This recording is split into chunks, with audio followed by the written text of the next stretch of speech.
Hello everyone, welcome to my channel. ಇವತ್ತು ನಾನು ವಯನಾಡಿನ ಪ್ರವಾಸದ ಸಂಪೂರ್ಣ ಮಾಹಿತಿ ಕೊಡ್ತಾ ಇದ್ದೀನಿ. ವಯನಾಡಿಗೆ ಹೋಗೋದು ಹೇಗೆ, ಅಲ್ಲಿ ಎಲ್ಲಿ ಉಳ್ಕೋಬೇಕು, ಅಲ್ಲಿರುವ ಜಾಗಗಳನ್ನ ನೋಡೋದಕ್ಕೆ ಎಷ್ಟು ದಿನಗಳು ಬೇಕು, ಹಾಗೆ ಅಲ್ಲಿರುವ ಪ್ರಮುಖ ಸ್ಥಳಗಳು ಯಾವುವು ಅನ್ನೋದ್ರ ಬಗ್ಗೆ ಸಂಪೂರ್ಣ ಮಾಹಿತಿ ಕೊಡ್ತಾ ಇದ್ದೀನಿ.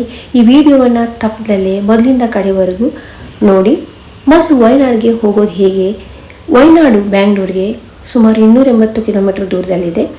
ಫಸ್ಟ್ ಆಪ್ಷನ್ನು ಇದನ್ನು ಕಾರಲ್ಲಿ ಹೋಗೋದ್ರ ಬಗ್ಗೆ ಹೇಳ್ತಾ ಇದ್ದೀನಿ. ಕಾರಲ್ಲಿ ಹೋಗೋದಕ್ಕೆ 6 to 7 hours ಆಗುತ್ತೆ. ಇದಕ್ಕೆ 2 ರೂಟ್ ಇದೆ, ಒಂದು ನಾಗರಹೊಳೆ ಮೇಲೆ, ಇನ್ನೊಂದು ಬಂಡೀಪುರದ ಮೇಲೆ. ನಾಗರಹೊಳೆ ರೂಟ್ಗಿಂತ ಬಂಡೀಪುರ ರೂಟು ತುಂಬ ಚೆನ್ನಾಗಿದೆ. ಬ್ಯಾಂಗ್ಳೂರು ಟು ಮೈಸೂರು, ಗುಂಡ್ಲುಪೇಟೆ, ಹಾಗೆ ಬಂಡೀಪುರ, ಆಮೇಲೆ ವಯನಾಡಿಗೆ ಹೋಗುತ್ತೆ. ಬಟ್ ಬಂಡೀಪುರದಲ್ಲಿ ರಾತ್ರಿ 9 ಗಂಟೆಯಿಂದ ಬೆಳಗ್ಗೆ 6 ಗಂಟೆವರೆಗೂ ಕ್ಲೋಸ್ ಆಗಿರುತ್ತೆ. ನೈಟಲ್ಲಿ ವೆಹಿಕಲ್ನ ಅಲೋ ಮಾಡಲ್ಲ. ಆದಷ್ಟು ನೀವು 9 ಗಂಟೆ ಒಳಗಡೆ ರೀಚ್ ಆಗೋ ಥರ ಪ್ಲ್ಯಾನ್ ಮಾಡಿ. ಈ ರೋಡ್ ಟ್ರಿಪ್ ವ್ಯೂಸ್ ಮಾತ್ರ ತುಂಬ ಚೆನ್ನಾಗಿದೆ. ನೀವು ಫಾರೆಸ್ಟ್ ಎಂಟ್ರ್ ಆಗ್ತಿದ್ದಂಗೆ ನಿಮಗಲ್ಲಿ ಆನೆಗಳು ಸಿಗುತ್ತೆ, ಜಿಂಕೆಗಳು ಸಿಗುತ್ತೆ.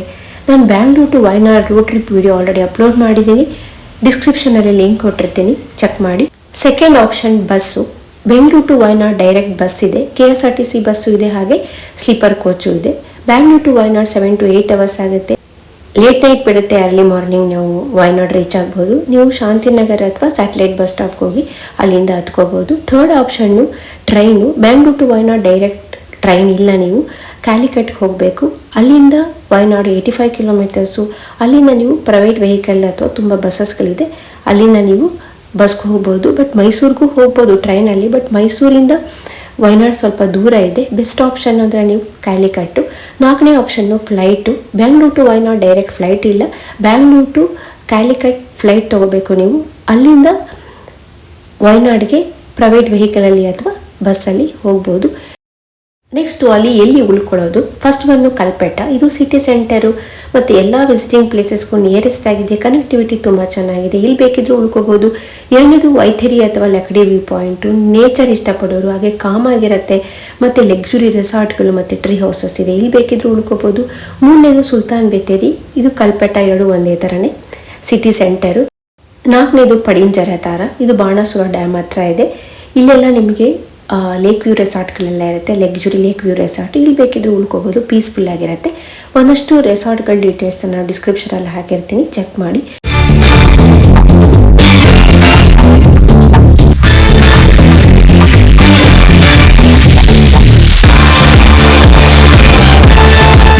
ನೆಕ್ಸ್ಟು ಇಲ್ಲಿ ಇರೋ ಜಾಗಗಳನ್ನ ನೋಡೋದಕ್ಕೆ ಎಷ್ಟು ದಿನಗಳು ಬೇಕು. ಇಲ್ಲಿರೋ ಜಾಗಗಳನ್ನ ನೋಡೋದಕ್ಕೆ 3 ದಿನ ಸಾಕು. 2 ದಿನ ಆದರೆ ಸ್ವಲ್ಪ ಟೈಟ್ ಆಗಿಬಿಡುತ್ತೆ. 3 ದಿನ ಆದರೆ ಕಂಪ್ಲೀಟಾಗಿ ಪ್ಲೇಸಸ್ಗಳನ್ನ ನೋಡಿಬಿಟ್ಟು ಶಾಪಿಂಗ್ ಸಹ ಮಾಡ್ಬೋದು. ಬಟ್ ನೀವು ಅಲ್ಲಿ ಹೋಗೋದಕ್ಕಿಂತ ಮುಂಚೆ ಸೀಸನ್ಗಳನ್ನ ನೋಡ್ಕೊಂಡು ಹೋಗಿ. ಮಾನ್ಸೂನಲ್ಲೆಲ್ಲ ಮಳೆ ಜಾಸ್ತಿ ಇರುತ್ತೆ, ಸಮ್ಮರ್ ಬೆಸ್ಟ್ ಸೀಸನ್ ಇದು ಹೋಗೋದಕ್ಕೆ. ಅಲ್ಲಿ ಇಂಪಾರ್ಟೆಂಟ್ ಪ್ಲೇಸಸ್ಗಳು ಯಾವ್ಯಾವ್ದಿದೆ ನೋಡುವಂಥದ್ದು ಅನ್ನೋದ್ರ ಬಗ್ಗೆ ಮಾಹಿತಿ ಕೊಡ್ತಾ ಇದ್ದೀನಿ. ನಾವು 3 ದಿನದಲ್ಲಿ ಯಾವ್ಯಾವ ಪ್ಲೇಸಸ್ನ ನೋಡಿದ್ವಿ ಅನ್ನೋ ವಿಡಿಯೋನ ಒಂದೊಂದಾಗಿ ಹಾಕ್ತಾ ಇದ್ದೀನಿ. ಬಟ್ ಎಲ್ಲ ಲೊಕೇಶನ್ ಡೀಟೇಲ್ ವಿಡಿಯೋ ನಾನು ಆಲ್ರೆಡಿ ಅಪ್ಲೋಡ್ ಮಾಡಿದ್ದೀನಿ, ಡಿಸ್ಕ್ರಿಪ್ಷನಲ್ಲಿ ಲಿಂಕ್ ಕೊಟ್ಟಿರ್ತೀನಿ, ಚೆಕ್ ಮಾಡಿ. ನಾವು ಇಂಪಾರ್ಟೆಂಟ್ ಪ್ಲೇಸಸ್ಗಳನ್ನ ಮಾತ್ರ ನೋಡಿರೋದು. ಇನ್ನು ಸಣ್ಣ ಪುಟ್ಟ 1-2 ಪ್ಲೇಸಸ್ಗಳನ್ನ ನಾವು ಬಿಟ್ಟಿದ್ದೀವಿ, ಅದು ನಮ್ಗೆ ಅಷ್ಟು ಇಂಟ್ರೆಸ್ಟಿಂಗ್ ಅಲ್ಲ ಅನ್ನಿಸ್ತು. ಬಟ್ ಅದ್ರ ಬಗ್ಗೆ ಇನ್ಫಾರ್ಮೇಷನ್ನ ನಾನು ಡಿಸ್ಕ್ರಿಪ್ಷನಲ್ಲಿ ಕೊಟ್ಟಿರ್ತೀನಿ, ಬೇಕಾದರೆ ಚೆಕ್ ಮಾಡ್ಕೊಳ್ಳಿ. ಇಲ್ಲಿ ಕೆಲವೊಂದು ಪ್ಲೇಸಸ್ಗಳಿಗೆ ರಿಸ್ಟ್ರಿಕ್ಷನ್ಸ್ ಇರುತ್ತೆ. ಸೂಚಿಪರ ವಾಟರ್ಫಾಲ್ಗೆ, ಕುರುವ ಐಲ್ಯಾಂಡ್ಗೆ, ಇದಕ್ಕೆಲ್ಲ. ಸೊ ನೀವು ಆನ್ಲೈನಲ್ಲಿ ಮೊದಲೇ ಟಿಕೆಟ್ ಬುಕ್ ಮಾಡಿಕೊಂಡು ಹೋಗಬೇಕು. ಇಲ್ಲಿ ಎಲ್ಲದಕ್ಕೂ ಆನ್ಲೈನ್ ಟಿಕೆಟ್ ಇದೆ. ಸೊ ನೀವೇನು ಅಲ್ಲೇ ಹೋಗಿ ಕ್ಯೂನಲ್ಲಿ ನಿಂತ್ಕೊಂಡು ಟಿಕೆಟ್ ತೊಗೋಬೇಕು ಅನ್ನೋದೇನಿಲ್ಲ. ಮತ್ತು ವೀಕೆಂಡು ತುಂಬ ಕ್ರೌಡ್ ಇರುತ್ತೆ, ನೀವು ಮೊದಲೇ ರೆಸಾರ್ಟ್ ಬುಕ್ ಮಾಡ್ಕೊಂಡು ಹೋಗಬೇಕು. ಇಲ್ಲಾಂದರೆ ನಿಮಗೆ ಒಳ್ಳೊಳ್ಳೆ ರೆಸಾರ್ಟ್ ಎಲ್ಲ ನೀವು ಮಿಸ್ ಮಾಡ್ಕೋತೀರಾ. ಮತ್ತು ಇಲ್ಲಿ ಕೆಲವೊಂದು ಟ್ರೆಕ್ಕಿಂಗ್ ಇರುತ್ತೆ, ಸೊ ಕಂಪಲ್ಸರಿ ಶೂ ಹಾಕ್ಕೊಂಡು ಹೋದರೆ ಒಳ್ಳೆಯದು. ನೀವು ಬ್ಯಾಂಗ್ಳೂರ್ನ ಅರ್ಲಿ ಮಾರ್ನಿಂಗ್ ಬಿಟ್ಟರೆ ವಯನಾಡ್ಗೆ ಹೋಗೋ ದಿನ ಆನ್ ದಿ ವೇ ನಿಮಗೆ ಮುತ್ತಂಗ ನ್ಯಾಷನಲ್ ಪಾರ್ಕ್ ಸಿಗುತ್ತೆ. ಆನ್ಲೈನಲ್ಲಿ ಮೊದಲೇ ಅದಕ್ಕೂ ಟಿಕೆಟ್ ಬುಕ್ ಮಾಡಿಕೊಂಡು ನೀವು ಹೋಗೋ ದಿನ ಅದನ್ನು ಕವರ್ ಮಾಡ್ಕೊಂಡು ಹೋಗ್ಬಿಡ್ಬೋದು. ನಿಮಗೆ ನ್ಯಾಷನಲ್ ಪಾರ್ಕ್ ಅಷ್ಟು ಇಂಟ್ರೆಸ್ಟ್ ಇಲ್ಲ ಅಂದರೆ ಬೇಕಾದ್ರೆ ಅದು ಬಿಟ್ಟು ನೀವು ಮಧ್ಯಾಹ್ನಕ್ಕೆ, ಬೆಳಗ್ಗೆ ಬಿಟ್ಟರೆ ನೀವು ಮಧ್ಯಾಹ್ನಕ್ಕೆ ಹೊರಟೋಗ್ತೀರಾ ನೀವು ವಯನಾಡಿಗೆ. ಸೊ ಈವ್ನಿಂಗು ಒಂದಷ್ಟು ಪ್ಲೇಸಸ್ಸನ್ನು ನೀವು ಕವರ್ ಮಾಡ್ಬೋದು.